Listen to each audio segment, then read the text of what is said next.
Takes it down low, over to the near side boards. Tremblay tried to play it back to the point, didn't get a lot on it. Good play by Oslansky to hold it in. Down low for Wetmore. Pass across, deflected. They score!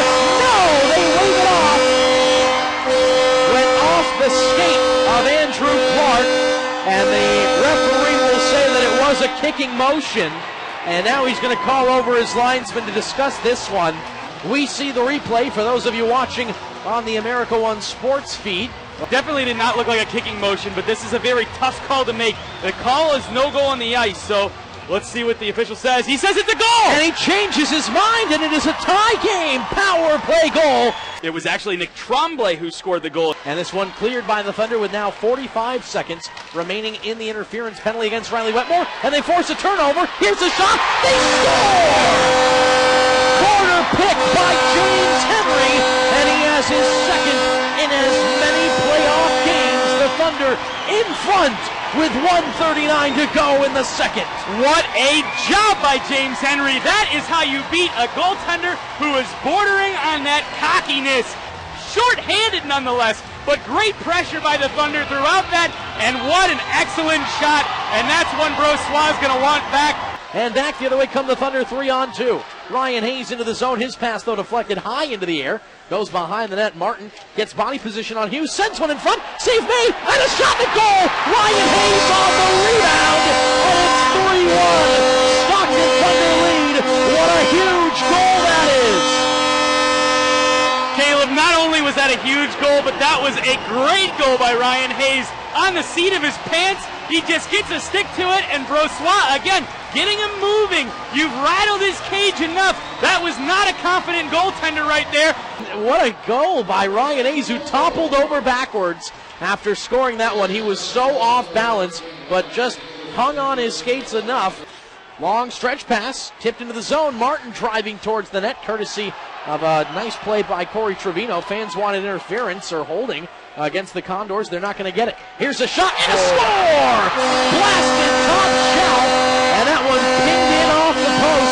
Beautiful goal. Andrew Clark didn't hit it that time, and it is a 4-1 Thunder lead. That was a blast from the point. Andrew Clark set up on a T-platter right there from Ryan Constant, and there was two bodies in front of Brossois. 6:16 the time of that goal, and Andrew Clark, that one will be his second of the postseason. He'll send it down low. Thunder really feeling it, though, on the blue liners. They've had a lot of time. This might help them, though. A chance and a score! Backhand shot by Alan Klein, and it squeezes under the left pad of Laurent Brossois. Make it 5-1 Thunder with 6:23 to go in the third period. Tough to hang that one on the goaltender. It was just a 2-on-1, just a turnover. Quine forced. Trevino gets it. Back to Quine. The move, the trickle. Brossois, I think, made the first save, but Quine made an extra little whack at the puck. 5 unanswered goals from the Stockton Thunder, 3 of them in this third period. Sent back to the far point. This one's picked off, though, and here come the Thunder. Ryan Hayes from center ice, and he will hit the empty net. He says, that's how you do it, guys. Second of the game for Ryan Hayes, and that will ice it. 6-2 Thunder lead with 50 seconds to go. There will be a game 5, Caleb. Get your tickets now, and 6-2 the Thunder will beat the Bakersfield Condors, and just 50 seconds away before this crowd goes into pandemonium, Caleb.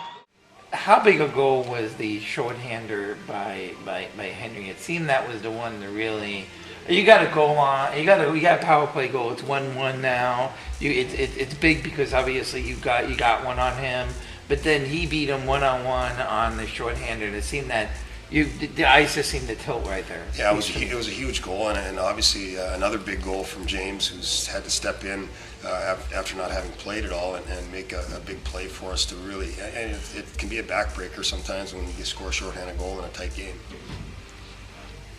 I just want to know, what did you think was the difference from the first period and the last two? Because it seemed to be more energy, or what did you think it was? In the last two, well, I thought the first period we were still playing a little bit tentative. I thought Foster did his job. He made some big saves to keep us in the game. They had some chances, some real quality chances.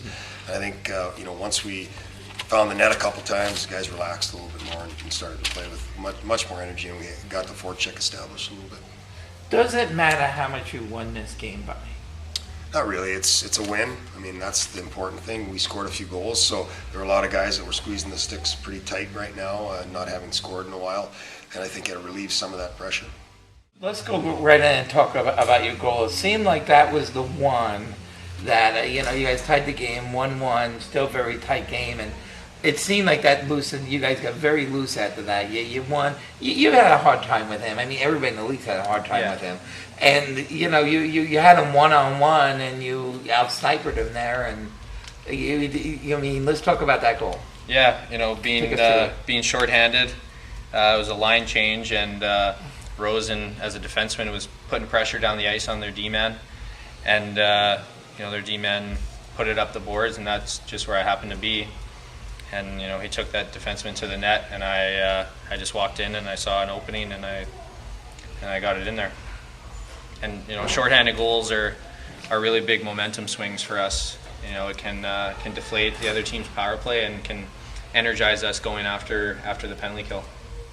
It seemed like, I mean, obviously there's a lot of other good work out there, but it did seem like that kind of change. Like you said, it can affect momentum.